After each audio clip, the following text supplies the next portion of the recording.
Welcome to tonight's Mortgage Monday with Manny, everyone. Thank you for logging on. Like I said before, tonight's topic is going to be DSCR loans, debt service coverage ratio. Okay. Pretty much what that means is we're using the income of the rental property as opposed to regular income via tax returns or bank statements or profit and loss, only using the rental of the income property rental to prove income. I don't care about anything else. That income ratio, you could have $42,000 in car payments and it's okay, team. And again, for those of you that are new, there's the Q&A, or whether it's in the chat or the Q&A, throw some questions in there, guys, as time goes on. I'm going to go through my slideshow and then I'll answer questions as time goes on. Once I'm done with the presentation, I will answer. So with that being said, let me just share my screen. So first slide, what is a DSCR loan? For those you can read, you can take a snippet of the screen. Pretty much what I said, debt service coverage ratio mortgage is a type of loan that is based on the borrower's ability to generate enough cash flow to cover the debt payments. The DSCR is calculated by dividing the property's net operating income, all right, or the rent, by the total debt service payments, including principal interest on the mortgage loan. So, when it comes to regular DSCR loans, team, if it's not a really crazy commercial deal, which is completely different, DSCR is calculated differently. It's much more expensive. But if you have a 1 to 4 unit, they're pretty much going to include principal, interest, taxes, and insurance. If there's any mortgage insurance, which most of the time there is not, because you're capped at 80% loan to value anyway, meaning you have to either leave 20% equity in the home if it's a refinance, or put 20% down if it's a purchase. For those who are in the mortgage game or know some financing rules, that magic number for no PMI or private mortgage insurance is 20%. But again, in this case, my programs do not go that high. Some lenders may. My programs don't go too high, so PMI is not even a factor. So what we'll use is principal, interest, taxes, and insurance. Okay, for the expenses. We'll also, if there's any homeowners association fees or anything like that, maintenance fees, somebody may call it, like if it's a condo, it's a maintenance fee. Sometimes like here in New York City, if it's out, in maybe Florida condo, homeowners association, or a lot of homes outside of New York have homeowners association dues or fees. We do calculate that into the ratio. Okay, so next slide. Here are some of the key highlights, team. And I believe this may be segment about a month ago, but I wanted to do it again because a lot of stuff, which is kind of a shock to me, changed for the better in this climate. Now, we all know what, what's called a credit crunch, meaning banks are tightening up on lending. The Fed's tightening up on lending by making interest rates higher. A lot of investors are getting shy and putting their money out there. So what they do is they do what's called a credit tightening. They tighten their guidelines. In this case, the DSCR loans went a little bit more aggressive, not loan to value wise, but what they'll accept. So some of my loan to values came down, but they have opened it to more types of properties, getting more aggressive on how we could prove the down payment, which is a lot of wins for us. All right. So again, a couple of key highlights, guys. Again, if you have any questions, just again, put them in the Q&A right now, team, as we go along. But first one, the income is derived from market rent analysis done by the appraiser. So when my appraiser goes out there, they give me 2 different numbers. 2. The first one, value of the property. Second one, what the rent could be in the market. Okay, obviously market by market is difficult. Sometimes if it's a summer place, there are no monthly rentals and we cannot derive a market rent, because I'll give you an example. Out by me here, Fire Islands, the Hamptons, there are very few long-term leases, especially in Fire Island.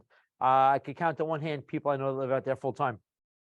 So they are not able to get a debt service ratio. Good news is I have a program that does not figure out the ratio at all. It's still a debt service program, but you can go down to 0%. You have to put down more money because it's more aggressive, but I can go down to 0% on the debt service ratio. Okay, so keep that in mind, team. For your seasonal properties or your Airbnb properties, we could do that. Or if there's no market rent in the seasonal areas, we're using the Airbnb, which I'll get into. So your personal debt to income is not calculated. I don't care if you have $10,000 a month in debt, as long as it's paid and you have a good credit score, I don't care about that debt. Okay. Loan to value, 80% on a purchase, and rate and term refi. Forget about the primary because I forgot to take that out. And max 70% on a cash out refi. I want to apologize. You could not do primary residence on this team. No primary residence as all in a DSCR loan. Okay. Our minimum FICO is 620. No tax returns required at all. Short-term rentals are acceptable. Your Airbnbs, your VRBOs, if it's personally managed, as long as I can show that you're receiving those rents. There is something called Air DNA as well that's starting to analyze the Airbnb stuff, because there is no market data unless you show the exact income that either the seller is getting from an Airbnb, and we have gotten sellers Airbnb statements, which you would want to get those if you're a buyer anyway, team. You don't want to just take their word for it. You can get an idea on Airbnb by shopping yourself, doing your own comps. But the best thing to do if you're buying or has a client that's buying an investment property is to see if you can get their Airbnb. If they're claiming it's all Airbnb, 100%, 17 weekends out of 17 weekends or 16, whatever it is in the summer, that it's rented out, you want to get proof. You want to make sure you're not getting duped, so to speak. All right. So I would ask for that stuff, whether it's Airbnb, VRBO. I would ask. All right. You want to do your due diligence on these properties. All right. New thing, 100% gift funds allowed. So where does this come into play? Father wants to give money, or husband and wife want to give it to their children to buy a property. There you go. Two partners. Partner has a 720. Other partner has a 580, but he has the money. 580 can't go on the loan because of credit. 580 will gift the money to the 720. Okay. Husband and wife. Husband, again, maybe has bad credit. Wife has the money in her and has the money in his account, or vice versa. Whatever the case may be, you have one borrower that has the money, one borrower that has the credit. Those funds can be gifted, and then you have a marriage made in heaven. You got the cake and eat it too. You get to use the 720 credit score along with the money that somebody else has. So 100% gift terms are allowed, guys. All right. Another new thing. It used to be, let's say you're doing a refinance and you're an Acme Corp LLC. And Acme Corp has three owners, one for 50%, one for 25%, and another one for 25%. It used to be all three of those would have to go on the loan. But what happens if the minority owners have bad credit? Majority owner still has credit. Well, good news. They waived that stipulation where only 50% of that corporation has to sign for the loan. We'll probably, not probably, you're going to need a letter to state, the other one stating, the loan's going on there, the corporation. There will be some kind of documentation that the other two partners will acknowledge a loan's going on there, but you're not going to have to, put them on the loan itself. And you can reap the benefits of the partner with the better credit score. Okay. This is huge, guys. Again, I forgot the W. Sorry, ChatGPT messed up. Not kidding. That was me. Horrible speller. Rural properties are now eligible. Okay. It used to be they weren't eligible. As long as the acreage is under 10 team, as long as it's not a working farm in a rural area, as long as it's a normal house, 1 to 4 units, we can get it done. But still no manufactured team. Okay. No manufactured on a lake, or anywhere, 10 acres in Texas, wherever the case may be, still no manufactured homes for investment properties. Okay.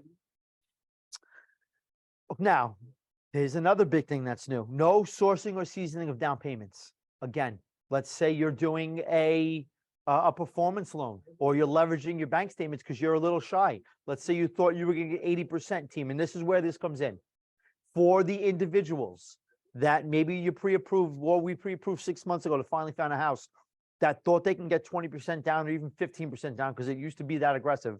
Now it's 20 to 25% down these properties. Let's say they're a little short and they don't have anybody to gift them funds. What I can do in 2 or 3 days, look at their bank statements, leverage the bank statements. If they have another business, they're depositing money. I could leverage that money to get them the extra down payment funds we need. Now, it's very rare they deposit enough to cover 100% of a down payment, guys. But usually if somebody's short 5 or 10%, I could leverage bank statements, get them a quick performance loan. And again, when I say performance loan, it's based on their bank deposits. Credit could be a little low as well. These loans are very aggressive. Literally have that done within 48 hours. most of the time in the same day, money in the account. They're closing, they're happy. It's a short-term loan, paid off within a year. They're done. The rent is just, they're getting rent that's covering it. It's okay to take those because it's money making you money. So again, no sourcing and seizing of down payment money.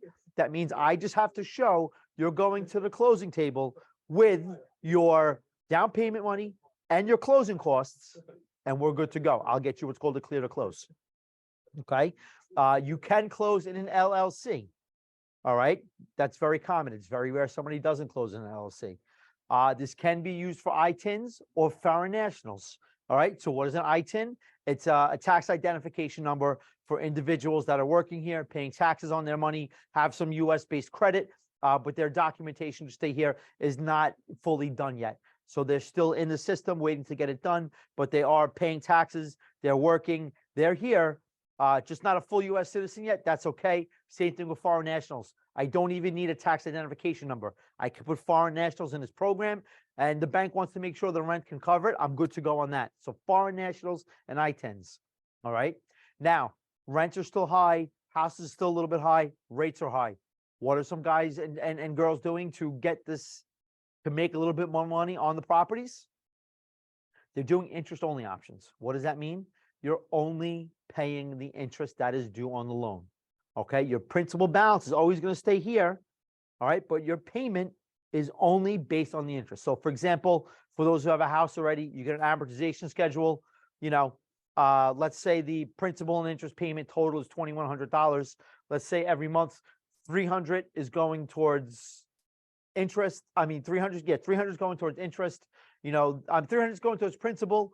The other, what's remainder? The other 1,800 is going towards interest. Well, you'd only be required to make that interest only payment. And of course, there's a way to calculate it, team, which I'm going to get into those loans next time. There is a way to calculate it, but again, you're only required to pay the interest. Your principal doesn't go down, but how those work, that leads me to the 40-year terms. Your first 10 years of that loan, you're only required to pay interest only. That's it. The next 30 years, you start paying principal and interest. So it can be a 40-year loan. Most people don't opt for that, but it is an option to getting cash flow. I do have some clients that need to buy a house. We close a handful of them a year because, again, it really doesn't make much difference. But most people opt for the first 10 years interest only, then a 20-year loan. All right. Or they're refinancing before they're anyway, or they're flipping it. A lot of people nowadays with the house going, don't make the 10 years, the 30 years on a property. It's just very rare, whether it's their primary, whether it is an investment or second home. It's very rare nowadays people stay in the same home for the full 30 years. All right. We are able to do it in all 50 states, including DC. All right, District of Columbia. So there's 51 places, 50 states and a territory we can do it. I just need to be licensed as a bank to do these loans. I do not need to be licensed as a loan officer. I need to be licensed as the bank. I need to have at least one license somewhere, as long as my bank, which I am at least licensed as a loan officer somewhere. My bank has licenses in other states.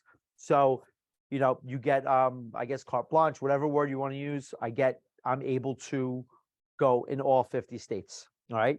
Now, here's another big one, team. First-time home buyers and first-time investors are okay. All right. That used to be a big no-no. They used to want to see a track record. Of course, they may have to put more down. Of course, the credit score is going to be a little bit higher because we need something else to go off of. But somebody looking to buy a home, maybe got an inheritance, maybe, mom and dad maybe give them some money, whatever the case may be. Maybe they sold a car, had a business they sold, and now they want to invest in property. It's good. I don't need any of that. All right, team. So I don't need any first-time home buyers or any sort of rental landlord experience. Now, eligible property types: single-family homes, condominiums, both warrantable and non-warrantable. Which warrantable, non-warrantable, guys and girls, all that means is it Fannie Mae and Freddie Mac approvable? If it's not able to be Fannie or Freddie approved, the numbers-wise, it's just non-warrantable. Okay, there might be slight differences in the rate or slight differences in paperwork I need, still able to do it. All right, and last but not least, the most popular, multi-unit properties. Okay, so we could do multi-unit properties. All right, now, basic some income basic income documentations: ID, social security card, purchase agreement or mortgage statement, declaration page from the homeowner's insurance policy, and the corporate operating agreement. Why did I add that? Because most of the time they're closing in a corporation. Like I said, if we do 300 of these loans a year, maybe one or two close personally for personal reasons. I don't know. You protect yourself in an LLC, but that's the basic stuff. All right. Occupancy types: investment properties only, team. That's it. I don't want to hear, well, they might live there, or, they're gonna, or, there's no trying to change it. If it doesn't work for primary, that's reverse occupancy fraud, and we do not participate in that. Investment properties only. All right. Next, this is a DSCR ratio. Again, I apologize. I'm gonna gotta fix a lot of stuff in your team. Read that real quick. Pretty much what that says, how you figure it out: you have your rent that you're collecting, you have your income, it is income divided by rent. Let's say you're getting $1,000 a month in rent, and your expenses are, your mortgage payment's $500 a month, including your principal, interest, taxes, and insurance. You have what's called a 2 DSCR ratio, which means you're covered 2 times. Your rent is collecting 2 times the mortgage payment. Okay, let's do the opposite. Let's say you're getting $1,500 a month. All right, that's a 0.75 DSCR. Why? Your $1,000 of rent is only covering 75% of the expenses. Okay, so to figure out your DSCR ratio, team, it is income divided by expenses, and that's how you figure it out. All right, this is me. That's my lovely mug right there. This is my contact. For those of you who have a phone who never have my contact information before, just click on that lovely QR code and you'll have all of my information. I'll leave that up for a minute. There's only one question up here, team. There's got to be more. Let me see if there's any on the Facebook Live. No, there is not. Okay. Minimum property value 100K. Manufactured home include tiny homes. Chuck, I'm going to say no to all of those. The tiny homes are becoming in good graces, but there's still more of aggressive lenders. All right. We're going to need a little bit more than that. And manufactured homes are a big no. Okay. Manufactured homes are a big no. All right. What else do we have? No more questions. All right. So tonight was an easy one. Again, guys, another couple minutes, I'll stay on. I'm going to stop my share. There's got to be some more questions. I know some of you on here before. Give me some questions, guys. Anything mortgage right now, then let's open up the floor to everything. If you have any mortgage questions, let me know. Fill out the questionnaire, guys. Let me know. We have a bunch of people on here. If there's no questions, team, I guess you're all experts. God bless. Took me a while to learn this. Guys are fast learners. What is the minimum property value you want to see? So our minimum loan is $100,000. So, what is that 80% of? Like 134,000, so our minimum down on a purchase is minimum down on a purchase with good credit is 20%. So, roughly $135,000 purchase, $125,000 purchase price or value to get to the $100,000 loan amount, Chuck. All right. That's what we will need to get this done. Okay. That's our minimums all around. All right. What else, team? What else can I go over as far as that? So the market commentary, listen, New York is still staying strong. Southern Florida is still staying strong. Texas is huge. Tennessee, I see softening up. I see a lot of others softening up, but I'm pre-approving people during the week.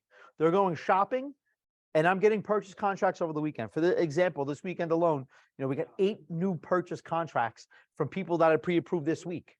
Okay. On top of the other people that we approved a few months ago, the market is softening up. People are realizing that the rates are not there, and they're beginning to realize they can always refinance. All right. Investors have not stopped buying homes. They have not. Okay. As a broker, do we have documents to sign? So you do sign a marketing services agreement with us. If you don't have one already, hit me up privately and I will send you out one, but you should have one already. If not, I'll get you one to sign. Is there any penalty for paying off the mortgage balance early? Yes, there is. That's a great question. So there's anywhere from a 0 to a 5-year prepayment penalty. And Frederick, thank you for bringing that up. I forgot to cover it. There's anywhere from a 0 to 5 years. Obviously, 0, we as a bank have to charge more points because we're a rate sheet. I am a bank team. All right. I don't broker these out myself. I am the bank. It's my underwriter. It's everything. So anywhere from 0 to 5, obviously the higher the prepay you take, the lower your closing costs are because it's less discount points and the lower your interest rate is. It's very rare I see an investor take a 0 prepay because they make the rate astronomical. Okay. All right, team. What else we got, guys? What else? So again, market is softening up. Do you work with investors looking for commercial real estate? Yes, we do. We do commercial real estate. Nothing crazy, Andrea. Nothing crazy at all. Basic stuff. Your office buildings, your warehouse, mobile home parks, which are pretty popular right now. Mixed use. I do a ton of between here and Chicago. Because I feel New York and Chicago are have more of that than anywhere. So a ton of mixed use. For those who don't know what mixed use is, all the stores on the bottom, bunch of apartments up top. Usually anywhere from 3 to 100 stories. If you're here in New York. So again, commercial we can do. Usual average credit score on a commercial is a 660 team, and you need to see at least a DSCR ratio of what I call the 1.2. So meaning, if you're, you need 1.2. So the rent, you need to be about 20% over. You need to collect about 20% more than what your expenses are. All right. And when it comes to true commercial, there's more expenses. You take in water, garbage, maintenance. It's called CAM charges, common area maintenance. The electricity for the common areas like stairwells, any basements, stuff like that. Sometimes there's security. So there are more expenses and a little bit more detail goes into it. Full disclosure, I do broker out commercial. We do not underwrite the commercial because we do not take a risk. But the good news is I'm able to get on, which is more than a normal broker. Why? Because I have a banking license. They know I'm vetted. I know you guys have heard this spiel before, but I'm fingerprinted by the federal government at least once a year. My credit is pulled 2 or 3 times a year. I have a number that's pretty much tattooed to my hiney, like a prison number. 59001 is my NMLS number, and it follows me on any transaction I do. It is on there. So if something that's wrong, not you guys, it's me. So that's why we always do business above board. There's no reason not to. But having NMLS numbers never scared me. You know who was scared? The people who do business wrong. Okay. So now the industry has a lot more, high level people in there. Let's say people who don't get in trouble, people who are not scammers, even though there still are some. But we, I would say the federal government one time they actually for once did a good job on that. Okay. Let's see. Are we able to FHA streamline refinance? That's a really big program. No money required, must not be late. We are, of course, but it's not making any sense right now. We will be able to do it, obviously. Yes, a lot of people that I put in FHA right now, that's part of our close, FHA streamline, and people are beginning to see, the benefits of, you guys have heard the spiel. You date the rate, you marry the house. So in a lot of areas other than New York, people are seeing the houses come down. They're able to get in their dream home, and they know they only have to bite the bullet for maybe 2 years, maybe 36 months. Before they could do an FHA streamline. But yes, FHA streamlines are going to be big business again in the next, I'm going to say 18 to 24 months, because if you save 1.5 or 2 points on the average mortgage right now, that's some good money. I don't think houses are going to appreciate enough to get out of an FHA streamline because, the FHA streamlines, we did a lot, but what we were doing a lot of normal refinance to get them out of that mortgage insurance premium. For those who don't know about FHA, just a quick schooling, you're 99% of FHA loans, you're stuck with your PMI forever. There are a couple of cases where it's only 11 years, or you can get rid of it, or it's limited, or less. But again, most FHA loans have mortgage insurance premiums. They call it MIP, and not private mortgage insurance. They do have that on there. Okay, there's no way around it. It has to be paid. One of the things the government did this year is they lowered it from 0.85% to 0.55. Yes, it saved lower credit borrowers money and FHA borrowers money, but what they did in tune to make up that money is they did what's called loan level price adjustments. They raised those for people with good credit. So it had to balance out somewhere, team, and that was the trade-off. So keep that in mind. Okay. Goes away. Suzette, not on FHA. That's on conventionals. That it goes away after 20%. Mortgage insurance is on for life. I believe, and again, guys, don't quote me on this. I think if you do like a 15-year, it might be on there for 11 years. Or if you put down 20%, it might be on there for 11 years. I know there's ways for it to come off. Why do I not know it? Because it's very rare somebody with an FHA loan meets that or does that. Because what do they use FHA loans for? Mainly for the low down payment options, team. Okay, but I'm pretty sure, and again, so I'm going to check Suzette, but I'm pretty sure, that it's only for conventional loans.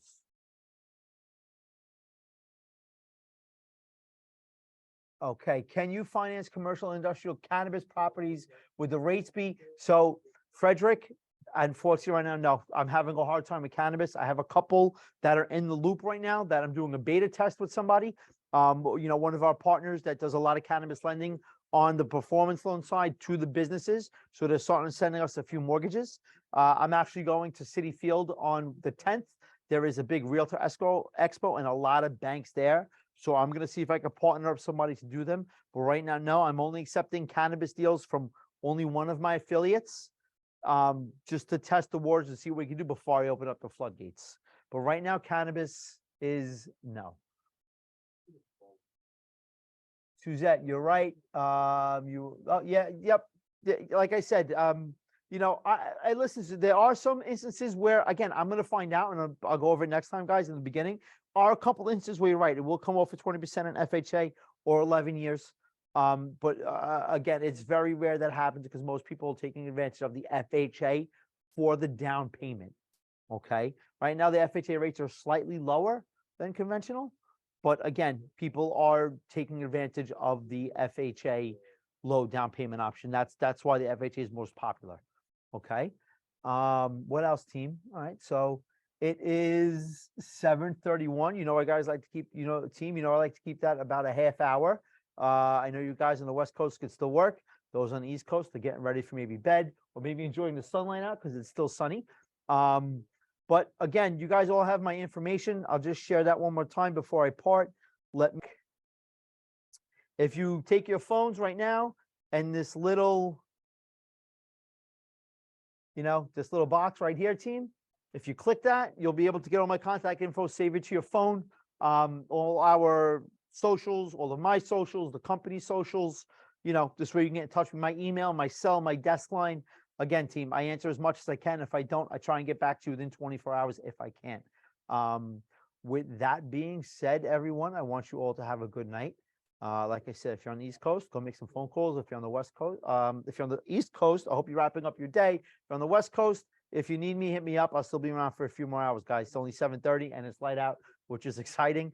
I'll see you all next Monday. Stay tuned to Facebook, Instagram, and all that happy social stuff to find out what my next topic is. Have a good night, team. Thank you all for tuning in. I'll see you next week.